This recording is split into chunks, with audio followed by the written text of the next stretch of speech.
All right, good evening, ladies and gentlemen. Welcome to this replay stream of the 2019 Online Championship Series Finals. This matchup took place last week between Zlorfik and Silverglen, aka Bastion and Justin. And we got the replay links from the players. They played at, since they're both in Europe, they played at a time that was most convenient for them, which didn't really afford us the opportunity to stream it live. So we got the links from the players, and we will go back and watch the games. Game one is a bit long. It's a full game, but luckily because it's a replay link, a lot of the decision making and things kind of get condensed down a little bit. And then game two is a lot shorter. Once the result of game one was in, uh, game two had to go a very specific way. So, and Nutritious, thank you for renewing your Twitch Prime subscription for month number 9, getting all a bit closer to that foil map objective. Only a couple months left to go. Make my face a little smaller. All right, so let's fire this puppy up and let's get rolling here. So game one, Zlorfik is playing Ralops, shocker, and Silverglen has opted to play EBO.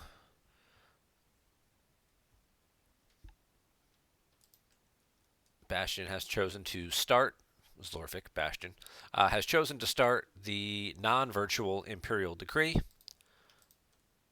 Do they have a code clearance and Imperial Arrest Order? And we'll see Justin's effects, strike planning a new secret base, and wackling.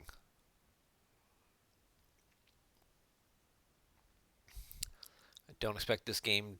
There'll be, probably a couple of battles in space here and there, but with Decree out, that's probably going to be a lot more of Bastion just moving away and draining on the ground. And then Zlorfik, and then I'm sure Justin's going to have projections for the ground sites. So I expect this to be kind of more of a long, methodical, grindy kind of game. The Imperial Decree non-V kind of tilts this matchup very heavily in the favor of the Ralops player. Because between canceling the force drain bonuses and then making the drains at all of the systems just drains of 1, uh, -1 at all of these systems from the objective. Basically, EBO is not draining anywhere in space and can't compete on the ground. And then EBO is going to mitigate some of the ground damage with the projections and stuff, and possibly things like it's a hit to cancel a drain at a site if they can control Raw tier. So yeah, it's not going to be. It's going to have to come down to whether or not uh, Darkseid can not satisfy the requirements for Imperial Decree. And since those requirements are just control any 2 rebel base locations, he could easily end up walking his guys all the way in and just control like the docking bay and the main power generator or something, so you're safe from Ice Storm, and just keep moving inside. And then, yeah, that's going to kind of shut everything down. Bastion spends his first turn. Basically, he just activates, pulls two locations, and then draws a handful of cards. Didn't really have a whole lot he could deploy. He could have deployed Established Control, but he already had Fondor in hand, so he didn't have a need to do that. That's just kind of a dead effect at this point. He's not going to need the +1 from the Force activation. Established Control is really just in there to get Fondor, so that'll be a card he can ditch to a Force drain. Justin's going to get the 2 Echo locations with the new secret base. He's going to drop Dodana and should be right. He's got Wallix. Okay. Wallix is still currently bugged, so that's a curious choice. Maybe he doesn't know about the bug. Wallix is supposed to, while at a war room systems where you have 2 fighters, opponent may draw no more than 1 battle destiny, but you can't cancel it. And they have to spend extra force to move away. I don't know if the extra force thing, but the destiny thing modifier doesn't isn't limited. So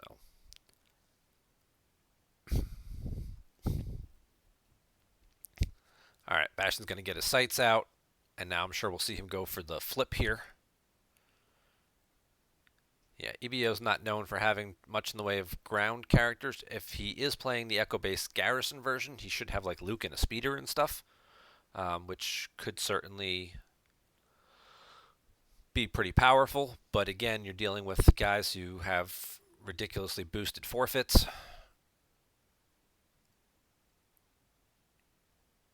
And he'll just consolidate these two guys back together after he flips. He took Palayan. Palayan's also adds to guys' forfeit and space. Each of other Imperial aboard same capital ship is forfeit +2. So between the +2 from him and the +3 from code clearance or +2 from arrest order, your guys are all +4, +5. Most of them are ability 3 Imperials, so they're all going to be +5 on the same ship as him. So, Mahdi forfeits for 10, Tarkin forfeits for 11. Stuff like that's going to be very hard to get through, even with the huge power swings that EBO is capable of. Dropping 6, 7 ships and having 40 something power to, even if it's only 20, they just forfeit 2 guys and then they just exchange one of them. Get one of them back or something, or domination to retrieve somehow later. So Walex works now. Okay, that's good. I know for a long time he wasn't working, and so that's good to know. Thank you, Nutritious, for letting me know that they have fixed him. All right. Silverglen he picked up his 2 cards. Let's see what he's got. So he took just the docking bay. So he must already have the other piece in his hand, the EBO. Then he activates. He pulls Wise Advice just in case there's an altar. He drops a projection to shut down one of the drains. And he's got a Haven now coming out to go to the system. So we'll expect he'll put something at the docking bay, slap EBO. There you go. Mon Cal Admiral works. You can also like land a starfighter or something and then just take off.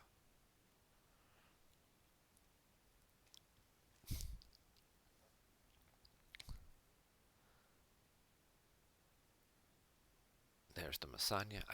I've said this before about EBO. I don't like having the sights this way. It's just a personal preference, because if they ever do decide to start walking in, you're going to be camped out in the war room, and that's where you kind of want to stay with your guys, and you want to make it a little harder for them to get there. I don't see the advantage to putting this sight at the end. I always prefer to have the war room at the end, just for that purpose, in case. Because you never know in a deck like this, they might deploy and start walking over, especially if they're trying to satisfy a decree. They want to control Hoth locations. I mean, he might be able to get 2 systems in a site. He'll definitely have a site. Whether or not he can get 2 systems as well for decree. Control 2 rebel base locations or a planet site and 2 systems. It's going to be hard to control 2 systems. So I think he's going to have to do the 2 rebel base locations in order to do it. So I would have liked to have seen these sites reversed.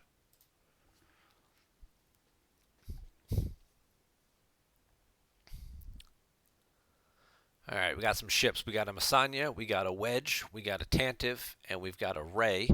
And with Haven out, that cost a combined 5 force. Ray now fishes out a card, drops another card. The Mon Cal Admiral's going to come up. And there's Tally as well. Tally's an interesting card. We don't see her too often. May move as a react to same location as your Episode 7 character, so the ship can react to where Ray or Solo is, for the most part.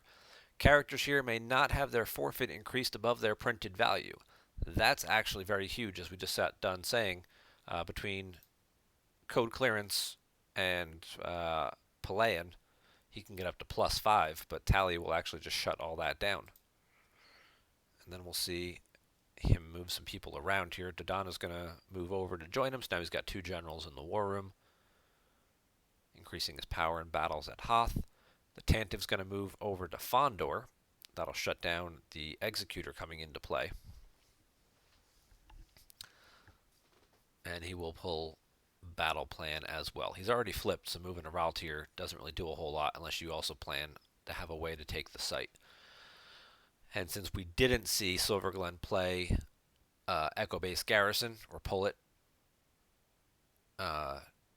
chances are he does not have the speeders. It's tough to fit it all in. You put a lot of cards on the table, especially in a format like this where a differential does matter. All right, so there's the Blizzard 4. Probably get the Vader. Yep, he'll get the Vader. So now we'll probably see... Oh, he's got Virtual Decree. So we'll probably see Blizzard 4 move over to here, and then Vader get out and Vader move into the docking bay.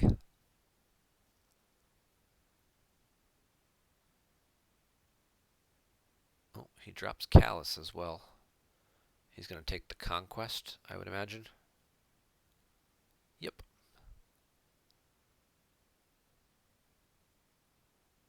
So I'll keep Callus aboard as forfeit fodder, just to keep Blizzard 4 from getting blown up. Costs an extra force to move to or from this marker site. So that's going to cost him 4. 2 to move the Blizzard over, and then 2 to move Vader away. And then he's going to bounce and split his guys back up again. Yep, he's feeling brave. I mean, he's got a close call. He's got good forfeit bonuses. He's got the Masterful to go pull the Gick if he needs it. And he'll pay the upkeep. So, pretty good spot here to be in right now.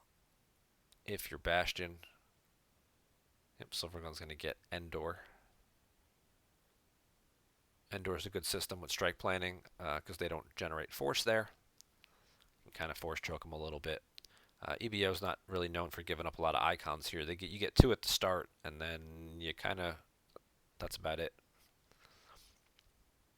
Silverglen just dumping ships onto the table at this point. And there's Solo as well. So he's just unloading everything here, and normally we'd kind of go for the big power bump by doing all this. But I think he's just trying to make it almost impossible for Bastion to find a place to go to do any damage in space. But again, with having these 2 rebel base locations, he's not doing much damage himself either. He does get at least that the force drains are not -1 at the Ral tier system. But I mean, this is a drain of 0. This is a drain of 0. So really the only place he's draining right now is that Ral tier. And now his opponent has moved back to cover the 3 sites. So he's not as easy to flip back either.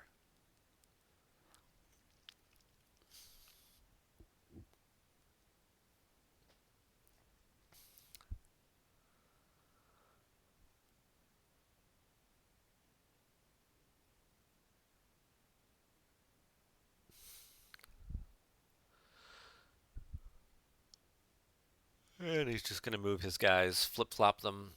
He's going to put Krennic at the useless site. And he's just going to draw a card or 2. Curious that he didn't even consider paying to drain at any of these locations. But he's just going to load up here. Eventually we'll see him probably drop both ships with several pilots aboard and just stack one system, and then he'll just be paying drain 1, drain 1, drain 1, go. Meanwhile, his opponent is just going to drain 1, pay 3 to drain 1, and go. So we'll have to see what kind of ground. EBO always has some type of ground.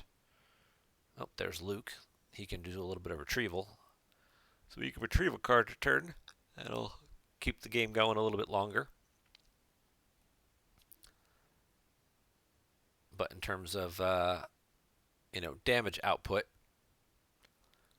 Silverglen doesn't really have a whole lot right now, and that's going to be a challenge for him to find a way to get something going.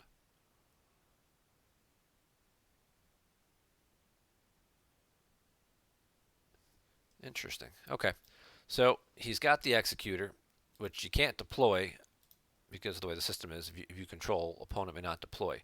So he drops the Conquest there first, and then he can pay the 7 and get the flagship out. Now he's got to load it up with some pilots. So Mahdi only costs 1 because there's 2 Imperial ships out.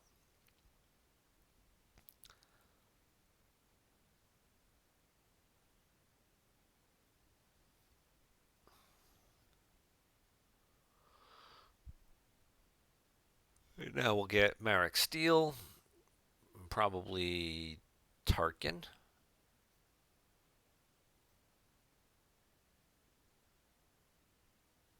There's Domination. He's adding 3 to his total Battle Destiny right now. Nope. He's going to just opt to run away instead. So he did this so he could get them all on the table, and now he's just going to move away.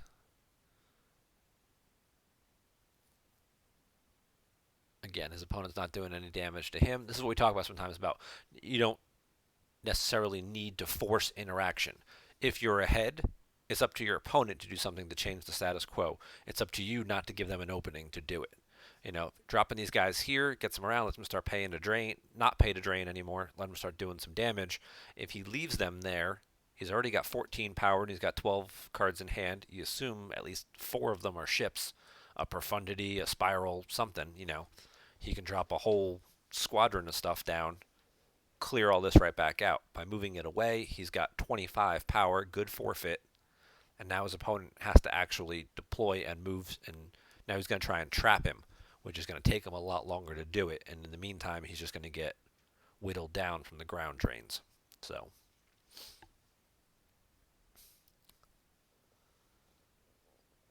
this is just one of those textbook things that we talk about of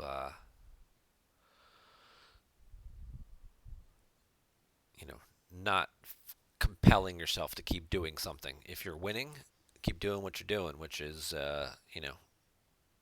avoiding interaction. There's that Profundity. Now we'll see some ships shuffle around. Alright, so there's the Masanya with Solo that Tally can react to. There goes the Profundity. We'll probably see the Lightmaker move over there as well.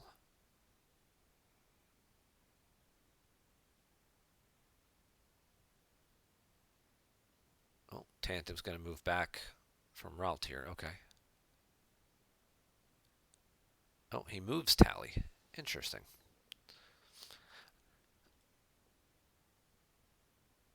And then draws a couple.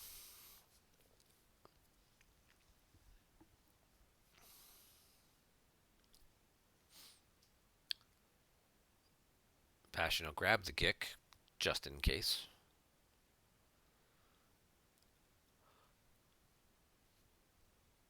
More importantly, he just gets a 1 out of his deck and puts a 5 where he can track it. So there's the It's a Hit to cancel the drain of 1 at the main power generators.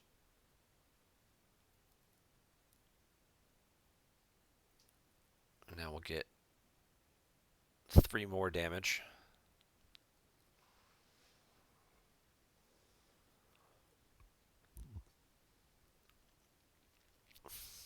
There's an It Could Be Worse.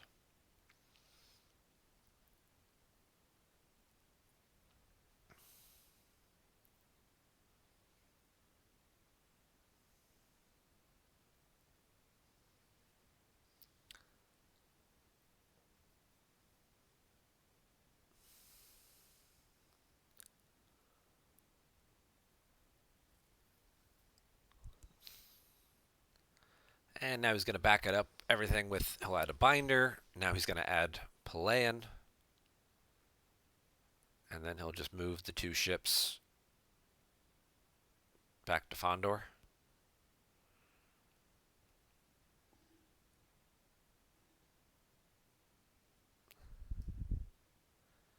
Yep, moves over.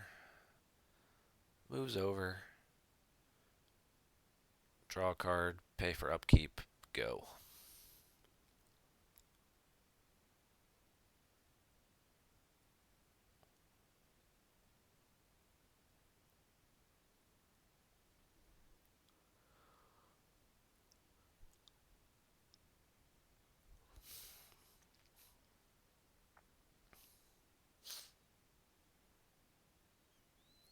And Silverglen's going to activate everything and then Tunnel Vision.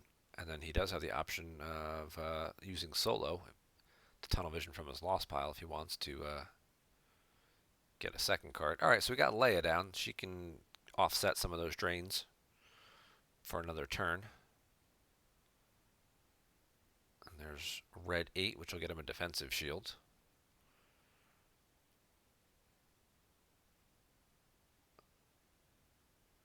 So he's really trying to set the trap. Obviously, he knows his opponent doesn't quite want to go to Hoth because of the Haven and the ability to just unload a bunch of cheap stuff. So now he's just kind of trying to stack both of these two systems to eventually, but I mean, he's got 32 power there already, and quite a abundance of forfeit.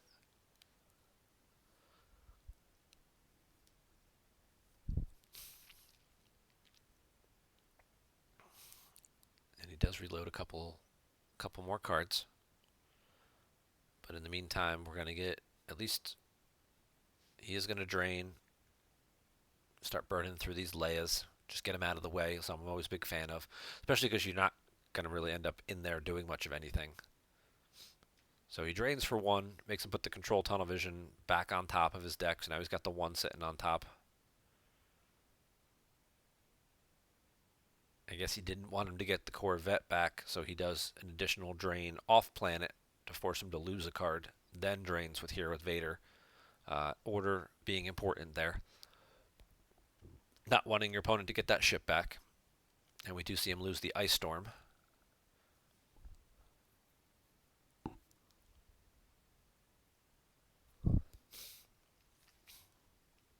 Ice Storm having no effect on vehicles. Storm moves to next marker, reversing direction if at innermost marker. So it never gets to the docking bay, so it only just bounces between the fourth and the main power generators. And if Darkside had any other marker sites in between, or Lightside had, I guess I could play the second marker. You never see those sites, but so yeah, so it won't do anything to the Blizzard 4, and then it'll turn around and go back out. So it never gets to Vader, so kind of a dead card. So that's why Silverglen chose to get rid of that. And then we'll see him shuffle the ships again.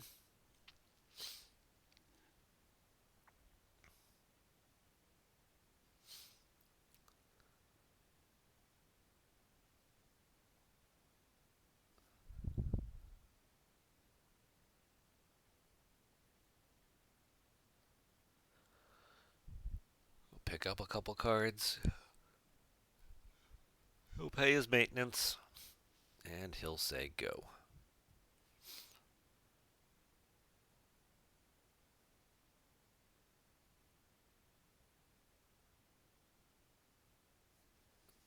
We do see Captain Courage over here. It's not a card we get to see. Does he have the... He doesn't have the puck icon on him. Okay. But he is part of the puck set. Original concept by John Anderson. Part of the John Anderson Memorial set from Continentals this year. So he's a matching pilot for the Thunder Flare. Attrition against you is -2 while he's aboard it. I don't know that we'll see a Thunder Flare in this deck, but he's a good deploy. Adds 2 to... Actually, it doesn't add to power of a ship, but he's got a good deploy forfeit ratio with, arrest order and stuff. And I think this is the part of his text that you're looking for. If at a battleground, peek at top card of opponent's reserve deck. If it's a character, may reveal it. An opponent loses a force. If it's a rebel, you may also place it on used pile. So if you, especially against decks like Diplo or No Idea, which was conceivable that Silverglen would play, could do some extra damage here and possibly move some people around, make it more difficult for your opponent to find them.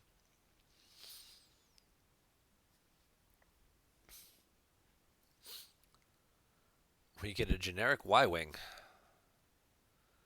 Why a generic Y-Wing?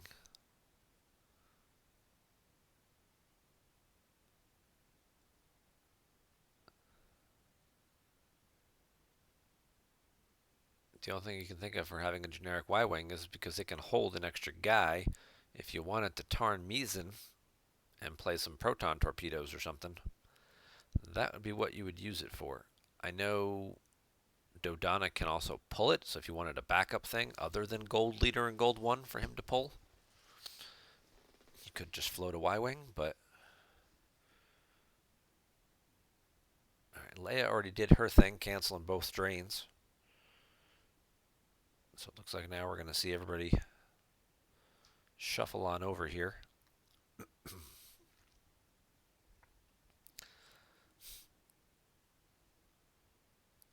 Unfortunately, though, Darkside is still adding 3 to their total, and if they want to, they can drop this 4th site and drop Lieutenant Commander Arden at it. And then they'd be adding 4 to their total, which is likely to kill both of these guys. EBO's not always known for drawing the best destinies. I mean, they have some good interrupts and stuff in the deck once they start clearing out some of the ships and stuff, most of which seem to be on the table already. Whether or not they would even be able to crack Vader's power here. They get +3 from the system for power, and 1 more from the war room, so they're really 10 to 6. But Vader's immune to less than 6, and I certainly don't think there's any issues with Bastion peeling cards here. He's got a pretty commanding lead.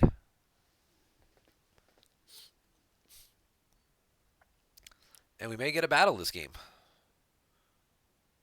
Alright, he's got a 2 and a couple 4s floating around in there. And with Tarkin there, now he is adding 4 to the total. And it does look like he is going to deploy the city.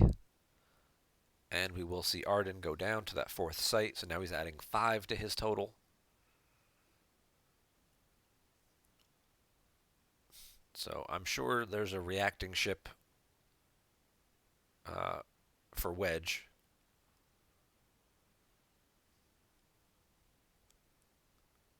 Yep, there's a spiral.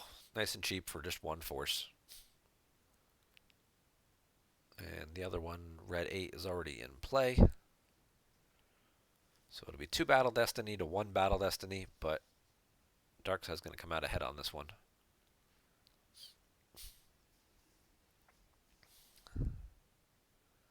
And because of the locations, if they draw the Death Trooper, he can domination it into hand.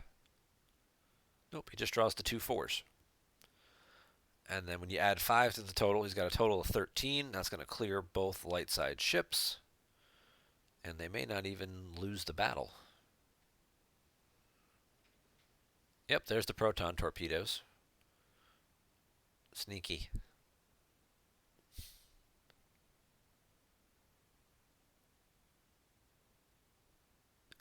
Silverglen's going to play Yoda Stew combo. That's not one we see all that often. So this comes in handy. The use part lets you put cards from hand back during your opponent's turn, so you have more force in case you want to play interrupts or things on their turn. If they have like first strike out or something. The lost part is what he's using it for here. Started the damage segment during a battle before any cards have been forfeited. Cause all attrition for both sides to be reduced to 0. So all attrition is reduced to 0, which is fine because Darkside wasn't really going to lose anything anyway. Oh, it's immune to less than 4. So they would have lost Tarkin. They would have lost both ships. Instead, Lightside will just lose 2 cards from anywhere. And then they'll still get to keep these 2 ships in play. And then we could possibly see him come down and attack. I think it's more likely we're going to see this move away, possibly over here to Fondor, and then these ships will rendezvous with it there. Although he is a little light on force, so he may not have enough to move everybody and still pay his upkeep. He could Dark Time to activate 1 more if he wanted to. Oh, Vader battles for free. There's a reacting Tycho to the docking bay. So I knew there was another light side ship that reacted. I couldn't remember which one it was. So it's Tycho in Green Squadron 3. Doesn't do a whole lot because all of it's related to epic event destiny draws, which, if your opponent's playing TTO, he's really good. Really good against that, especially with the proton torpedoes. You slap those on him, and I think you basically auto-destroy the Death Star, too. But he also deploys as a react and just soaks up 5 forfeit. So between that guy and Dodonna,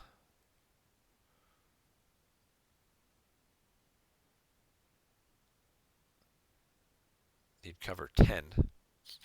So he does exchange from Lost Pile. He does get the prepared defenses back. He throws away the trample. He'll add 1 to that. So he's going to make himself have an 8 for a total, so it gets more than just Leia.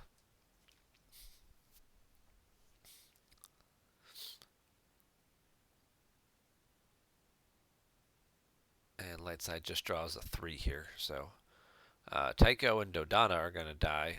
Leia will get to live.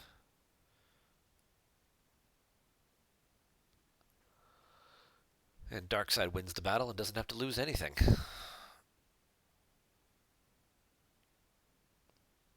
And yet, curiously, Silverglen opts to lose Leia and keep Dodonna.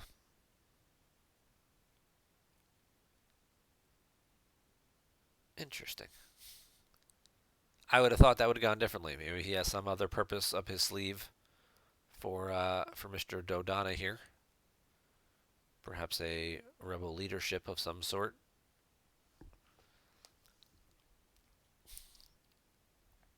And Callus is going to move back out to make sure he controls the 2 rebel base locations again, so he doesn't get hit for these big drains. Or bigger drains. Maybe 2 and 2. But he's just doing what he needs to just to mitigate damage and just kind of just keep making Silverglen put cards on the table. Is really all it is. They're not even going to the lost pile at this point. He just has so many cards on the table. Oh, there's the Ice Storm. So that's going to take care of Callus.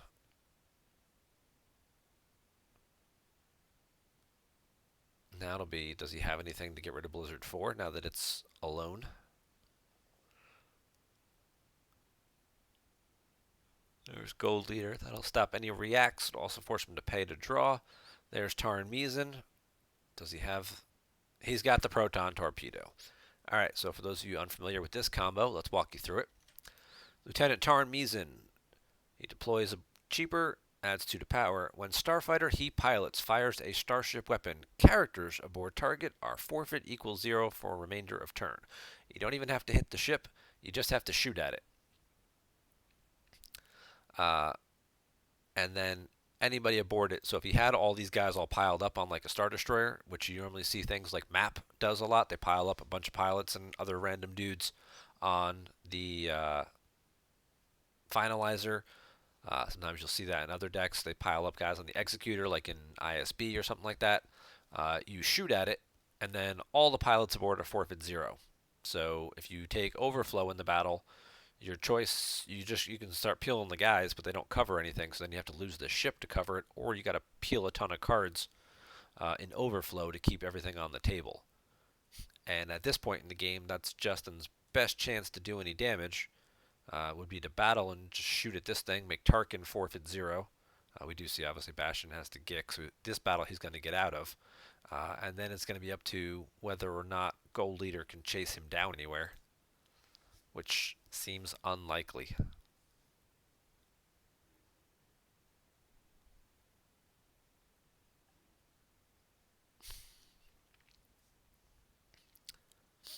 So he's got good power here, and this would be an excellent overflow opportunity for Silverglen. But as we know, we already saw Bastion pull the Gick a couple turns back with the masterful move, so not really going to accomplish a whole lot. So Tarkin's forfeit 0. The 4 misses the maneuver 5 of the ship. But again, not trying to hit it because you're just outpowering it at this point. Bastion will go ahead and subtract 1 just because he can. Ming, thank you for renewing your subscription. 6 months now. Woo! You qualify for an Ezra foil, if I haven't already given you that one.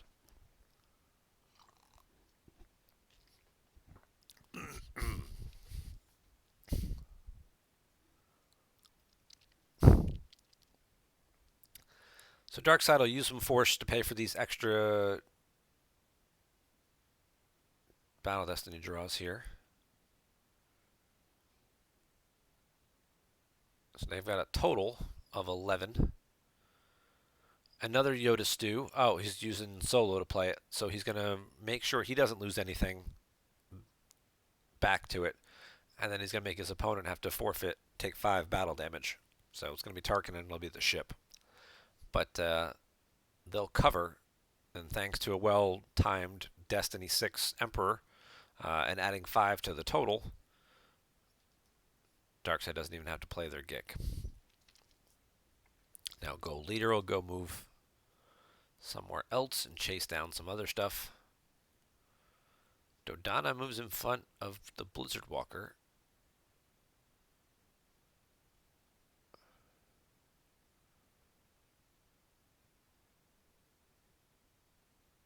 And then the Y-Wing lands. I think he was going to try and move Luke, and then land Obi, I guess. But I guess he realized the Lightmaker can't hold any pilots or passengers. It's weird that you can ship dock it when it doesn't have the ability to move anybody because there's no spots on it. So,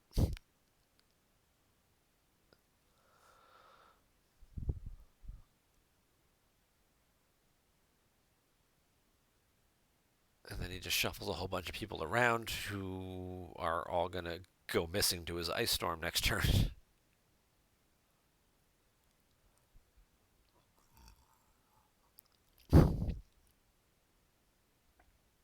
That is a pretty curious move there by Silverglen, but obviously he's got to know, uh, there's not a whole lot that he can do this game, and he's just going to keep getting pinged away. So maybe he's just trying to give himself ways to suicide himself out of the game faster.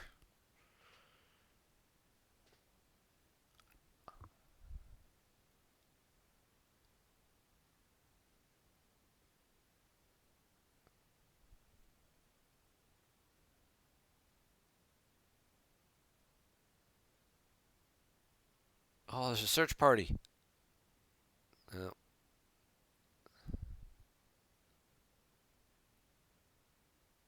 And Blizzard Force just going to move into the docking bay.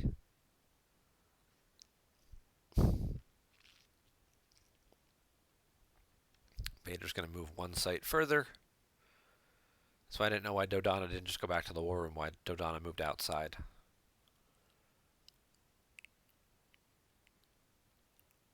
I'll ship dock some people. Just using force at this point.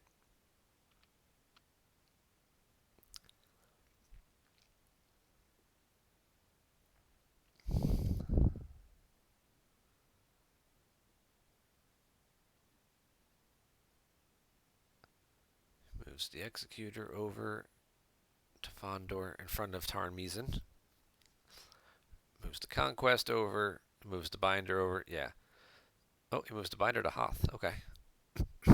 So at least he'll be able to keep the forfeit of one of his pilots, because Tarn only targets one ship. So he splits his pilots up, gets everybody evenly distributed. The Ice Storm moves. Luke and Dodonna go missing.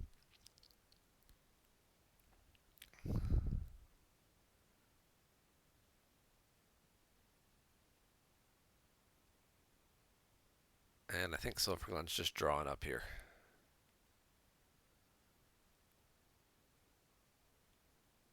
Yeah, realizing he doesn't really have a way to do any damage, and he certainly doesn't want to give his opponent any opportunity just to put one or two more cards from his hand back or retrieve the Tarkin that's in his lost pile with domination.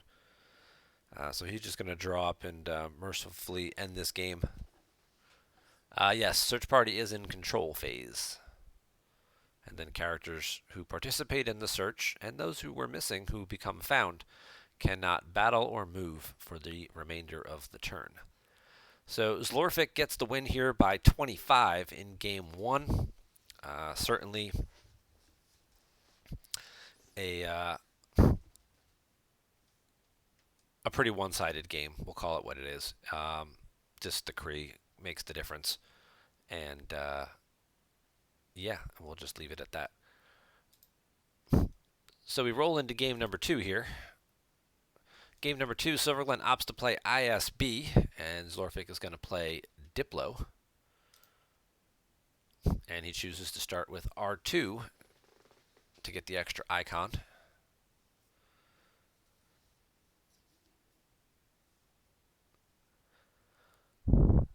Silverglen's going with a bow, first order approach to this ISB build. And this will be the squadron assignments, General Calrissian Falcon quick flip for the Diplo.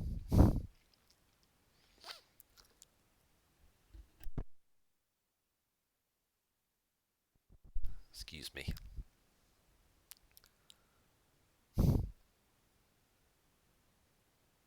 He pitches that you cannot hide forever to get Endor Shield. Okay, so Endor Shield will get him some Admirals.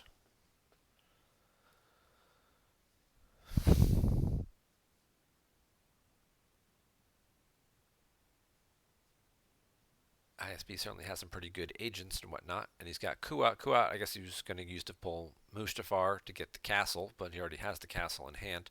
I'm sure we'll probably still see him pull some systems. There's Karita, okay. And there's Jakku. Jakku makes sense with Finalizer to get the cheaper deploy. Karita's an interesting one. If you occupy once during each of your control phases, you may lose a force to retrieve a trooper into hand. Usually we used to see this a lot with the Imperial Trooper recruits, because those guys satisfy all attrition when they're forfeited from like the same site as like a leader or whatever. So you'd have that little crappy trooper, you'd forfeit him off like him and Veers on a Blizzard Walker, and then you'd forfeit that guy, and then you would just during your control phase you lose a guy to retrieve him back into hand, and just redeploy him aboard the Walker with Veers, and basically the thing's untouchable unless you can hit it. But usually that's pretty hard to do to shoot ATSTs or AT-ATs. But there's some other troopers. There's a couple of guys in ISB that qualify for troopers. You've got the Stormtrooper garrisons as well. That could also be potential depending on the build of this ISB deck. Or he could have just wanted a Parsec 1 system, so that way if the Tanev ends up over here at Coruscant, he can make it from 4 to 0. He's got a bridge in between.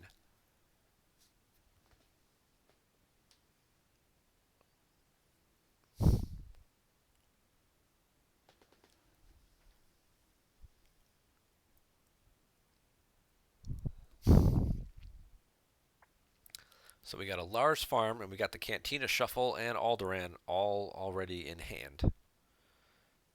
Mothma goes down for free. She pulls that location, Chandrila. I'm pretty sure we saw the Falcon when we were just in there. Yep, there it is. Everybody else seems to hit that. I always seem to activate it. And then he'll do the shuffle. Oh, he's going to put Mos Eisley out as well. Okay. Yeah, so now he'll ship dock the two ships together, move R2 and the droids to the Falcon. The Falcon has the hyperspeed to make it all the way to Alderaan in one shot. And then this Falcon has the double move capability once per game. So then we'll see if they go back to Tatooine or if they both just rendezvous and meet at Chandrila.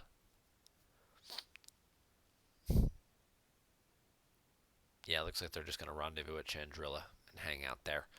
Usually sometimes you'll see them bounce all the way back to Tatooine to set up Celebration. Like if you can do that first turn, you take the Celebration into hand, then you keep stack the ships here, and then turn 2, you drop a couple guys to the ground, slap Celebration on the system, and then you just kind of just start your retrieval engine. But Bastion's going to play it. He's going to go for the activation bump for Chandrila, keep his ships together. And he grabs the Hujik. So we'll probably see Leia at least go down next turn and possibly bail to the Tantive or something. And then he'll get some extra force draining out of that. And he's got the Hujiks, and then he'll probably be able to draw a mountain of cards.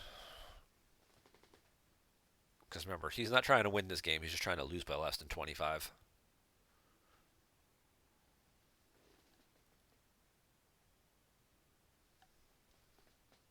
Bad joke, Dorsch. Bad joke.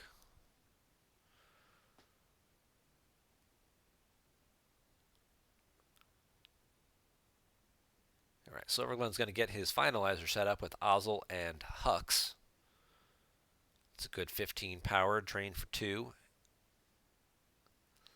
At Jakku, he opts not to move. Hux is going to go get a guy, get Phasma. That'll get him another use pile search next turn.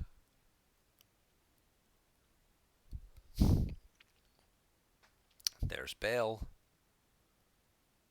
Crack into the Dune C, Leia to the Mos Eisley, and just kind of spread. Yep, now he can flip. Yep, there comes Leia. Leia to Mos Eisley, just like in the movies. No. He'll get a used pile search out of this, so he grabs Luke with that. Now I think he's going to put the cantina down and put Luke there and really just spread as much as possible. Yep, and he'll get another used pile search out of Luke as well.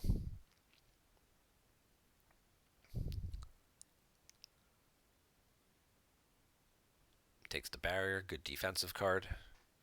He's got the Hujix.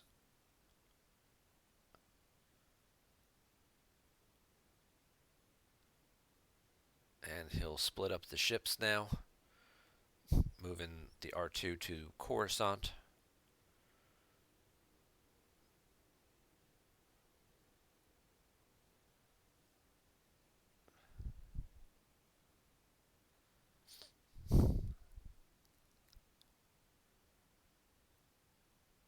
Alright, so Silverglen's going to play a couple of grabbers here. And now he's in a position where he's looking at a bunch of damage. He pulls the firepower shield as well in case his opponent has something like dodge to move away. But he's looking at a bunch of damage here. This would be, a drain of 1. This is a drain of 2. This would be a drain of 2, drain of 2. And again, he's got to win by more than 25. So he's kind of got to come down with some stuff and really start trying to clear this off and block drains. And you'll see, obviously, the finalizer is going to have to move. Can't make it all the way to Coruscant, though, which is probably why Bastion moved it there. So he's guaranteed to get some force drains in. Kylo's going to get barriered, but Kylo does get a use pile pull. See what he can set up. We know he has Phasma in his hand already as well.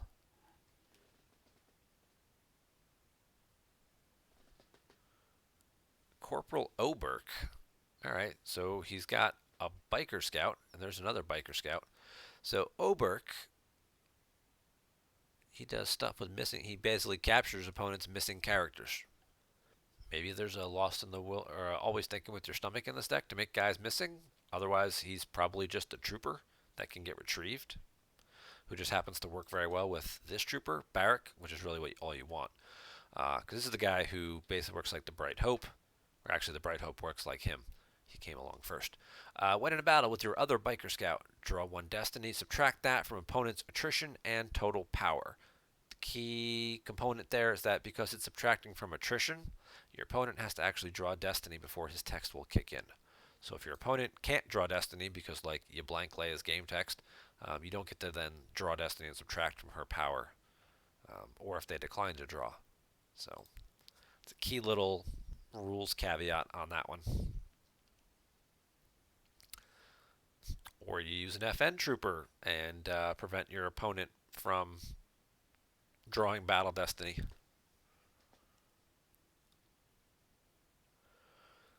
And there's a use pile search.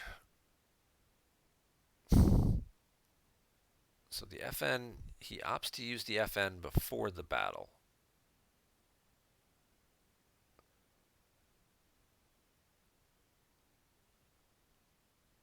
And the only reason that would make sense is so he can win the battle with Phasma, and then he actually has a guy to retrieve. Because you've got Phasma here. If you just won a battle at same or related location, you can retrieve a trooper. So Phasma can retrieve FN. Actually, this makes more sense now for the troopers with Karita. You can keep looping FN around and just keep canceling people's game text all over the planet. So that's pretty interesting. And Phasma doesn't require a first order trooper. She adds a battle destiny with any stormtrooper. So these biker scout guys also work with that.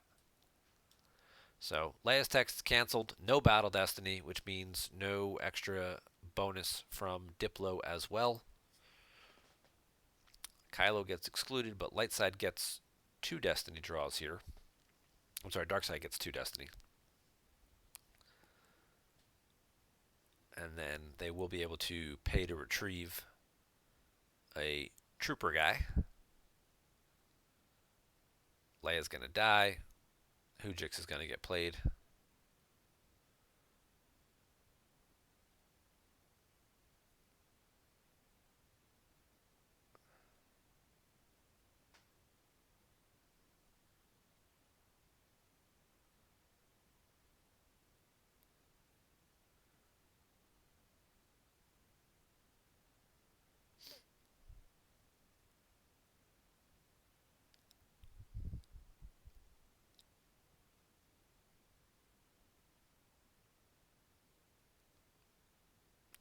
And that'll get grabbed as well.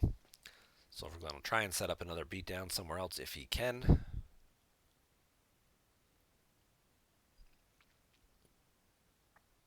He moves the finalizer to Tatooine.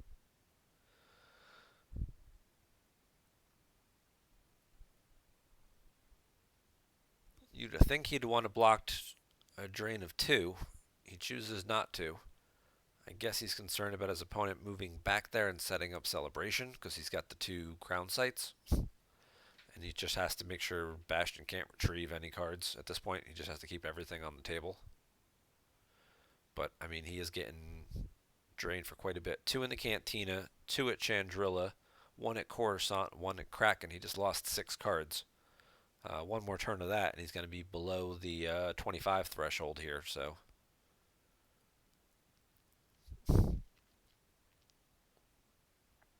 now he drops Tycho to the Cantina.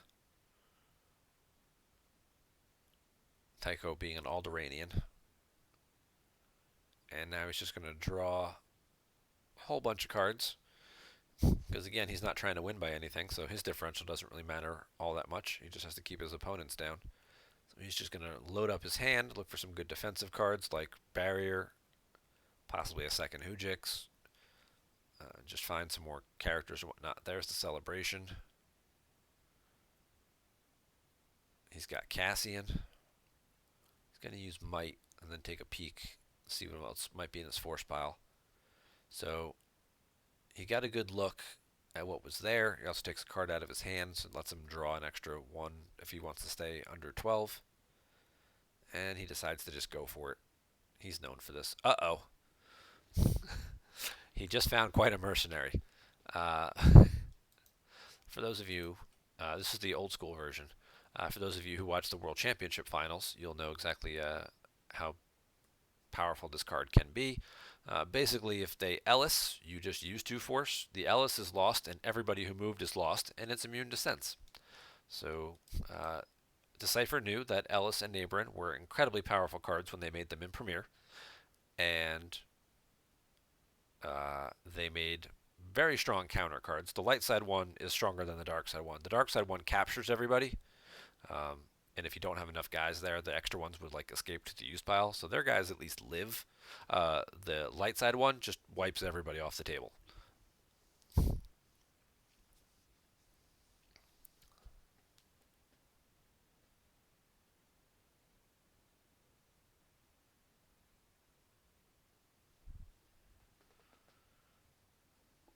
All right, so Bastion's going to get drained for 2 and 2. He'll pitch a few cards that he doesn't need here. And then he's likely to end up just retrieving through battles or getting that celebration set up anyway. Uh-oh, there's the Ellis. He's trying to move everybody to go beat up on Kraken after he drains.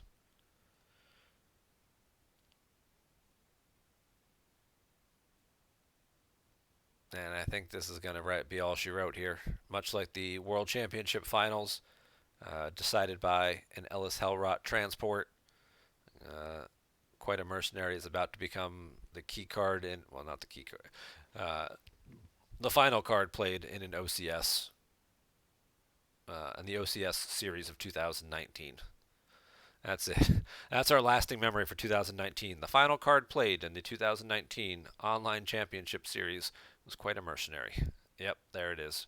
Silverglen concedes as his guys are all going to go lost. He's already down to mid-20s, 5-card hand. Not much else he can do here. He had to try it, and if it goes through, I mean, he was at what, like 15, 17 power. He doesn't have the Hujix. He's going to hit him, make him forfeit 0, lose a force. He's going to overflow him for at least a dozen or so right there. He blocks a drain. He can move to block another drain. But unfortunately, quite a Mercenary has ended this championship run. So congratulations to Zlorfik, a.k.a. Bastion Winklehouse, a.k.a. The best player in the world, on winning the 2019 Online Championship Series. And Thank you all for tuning in to watch this replay link. We appreciate everyone who participated this year. I started mailing out a bunch of the foils already and handing out a few at local tournament weekend this last weekend. And I'll be getting more of those mailed out.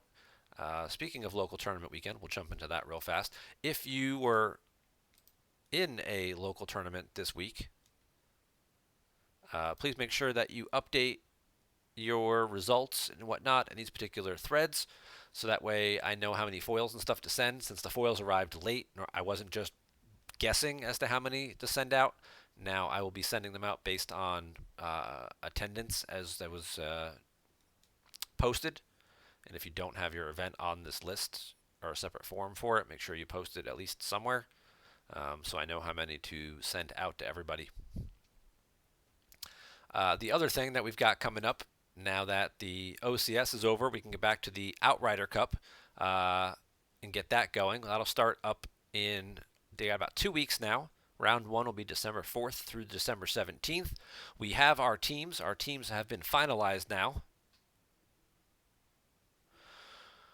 We've got Team Europe, Bastian, Emil, Justin, Tom Damon, Stefan DeVos, and their captain's pick, Kieran Ferget, a.k.a. Ketwall. All these guys had impressive showings at the World Championships this year, as well as other European events, and the OCS, Justin and Bastian. And Tom played very well in the OCS as well. Didn't qualify, but was certainly, near the top of the leaderboard in the couple of months he did play. I think he played most of the months. And Team USA is now finalized. Captain Joe Olson, Brian Mischke, Justin Desai, Chris Kelly, Greg Shaw, and their captain's pick, Chris Werfs, will be joining the team. Congrats to him for being the captain selection, coming off a top 4 at North American Continentals and a top 4 in the OCS. So now comes the fun part, where the team captains get to pair their guys up for each round. So we will randomly decide. We need a random number generator.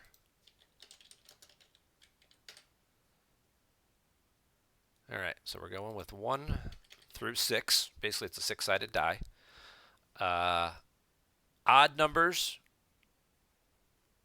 we're going to go with Bastian. Even numbers, we're going to go with Joe. So if an even number comes up, Joe's picking first. If an odd number comes up, Bastian has picking first. It's an even number, it's on Joe. All right, that was easy and anticlimactic. So, Team USA, Joe, in the first round, will get to decide who will be paired up against whom. And then teams will have, we'll make that due by, we'll give them till the 26th. That way it'll give everybody a little time through the holidays and about a week to prepare their assignments. So I will post that. And thank you guys very much for watching this evening. Stay tuned for more information about the Outrider Cup, which will be our next streaming event on the old interwebs. And that'll do it. You guys have a great night. Thanks for watching, and take care.